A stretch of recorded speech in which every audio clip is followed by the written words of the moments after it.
1年的时间，找人修建了这座桥，喜欢吗？喜欢，这真不错。咱们要在这儿度假多久啊？咱不回去了。不回去了？你说的话都对，你我2人的确不平凡，所以你只会成为一个好的皇后，不可能成为我的妻子。只要你一天是皇帝，你就是我的主宰。而爱的基础是平等，你是皇帝，我是皇后，我们永远都不可能平等，除非你从现在开始不当这个皇帝了，你能吗？那些话不过是我几年前无心说的话，皇上你不用放在心上。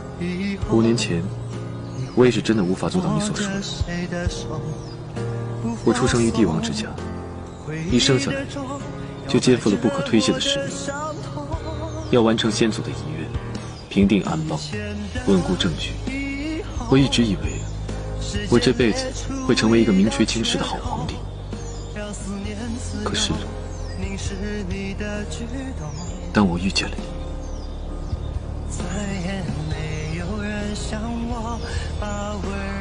你，你不会是要放下皇帝不做，要和我私奔吧？不行，不行，齐胜你别闹。遇到你之后，我觉得一切都不重要。现在国泰民安，我也终于盼到了7号长大。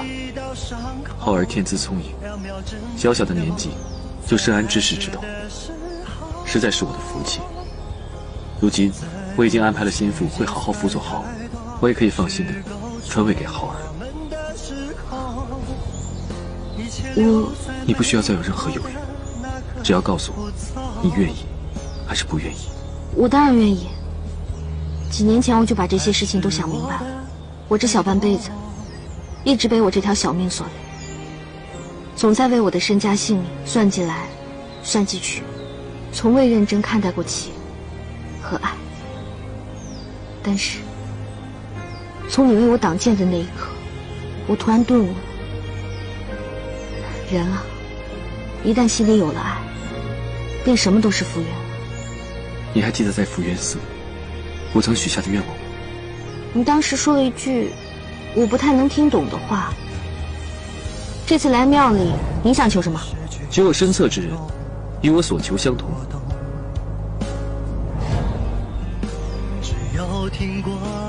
胖胖，那现在你愿意做我的妻子吗？ I do。握着谁的手，不放松，回忆的钟摇摆着我的伤痛。以前的以后，我和齐胜都想明白了，人这一生就应该奔着爱去。从那天起，我和齐胜就过上了神仙眷侣一般的生活。不，是神仙都羡慕的生活。望着你成一首反复的情歌，以前的以后，时间裂出一道缺口，让思念自由凝视你的举动。